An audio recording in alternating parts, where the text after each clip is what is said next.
Ushauri huo ameutoa katika kongamano kubwa la baba askofu na watoto lililoandaliwa na idara ya wanawake na watoto KKKT Diocese ya Meru na kufanyika katika viwanja vya chuo cha ufundi stadi Mshikamano kinachomilikiwa na idara hiyo mkoani Arusha. Amesema kuwa watoto wanapaswa kupewa nafasi ili kukuza vipawa vyao. Katika huduma ya kawaida sipati kuonana na watoto. Kwa hiyo imekuwa siku ya pekee sana ya kuweza kuonana nao.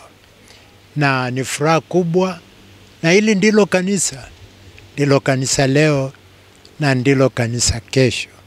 Na tunaona ni watu muhimu wa kuanza kuwashirikisha, kuchukua nafasi katika kanisa. Nafasi ya kwanza ni kuwapenda, ya pili ni kuwashirikisha, lakini ya tatu ni wao kuchukua nafasi zao. Na kwa njia hii kanisa litaendelea kukua. Aidha, ametoa wito kwa wazazi na walezi kuwaelekeza watoto namna bora ya matumizi ya mitandao ya kijamii ili isiwadhuru. Kwa vijana bila simu janja hawahitaji kitu kingine. Kwa hiyo mimi nitoe wito tu kwa wazazi na walezi kwamba waangalie watoto wanafanya nini na zile simu.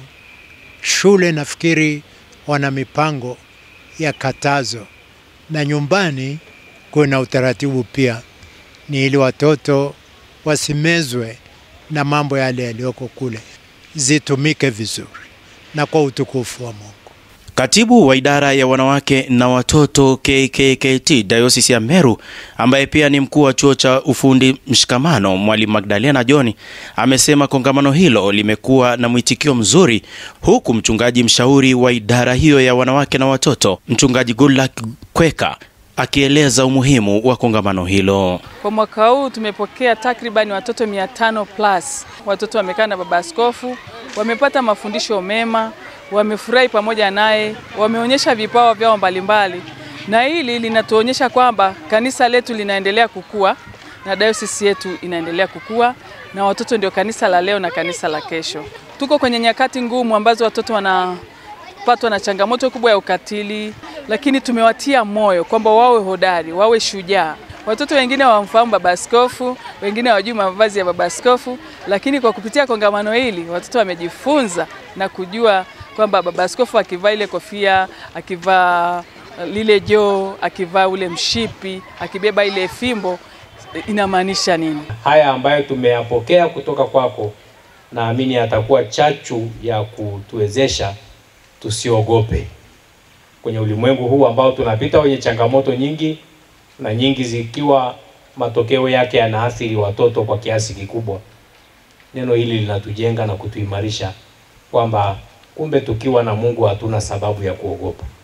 Mmoja wa walimu walioshiriki katika kongamano hilo, Anande Urio, na baadhi ya watoto akiwemo Good Hope Goodluck, Gracious Ayo na Samuel Samson, wameeleza furaha yao mara baada ya kushiriki tamasha hilo. Tuendelee kuhamasisha watoto kuendelea kuhudhuria makanisani, lakini pia kuwapeleka watoto katika matamasha mbalimbali na makongamano mbalimbali ili waendelee kujifunza kwa habari ya ulimwengu wa sasa, kwamba ulimwengu wa sasa sio rafiki sana kwa watoto.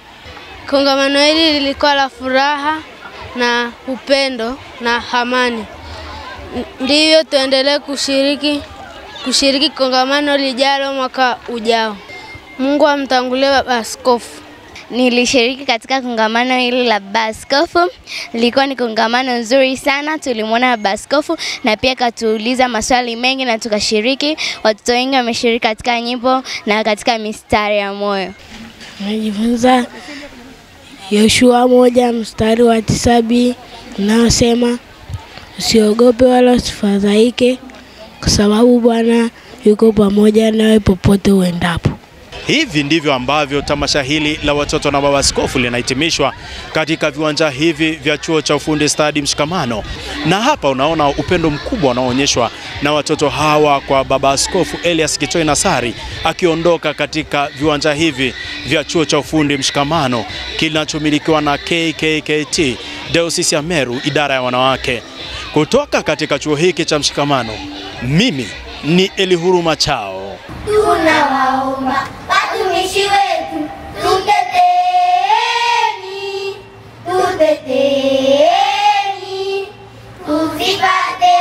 zetu.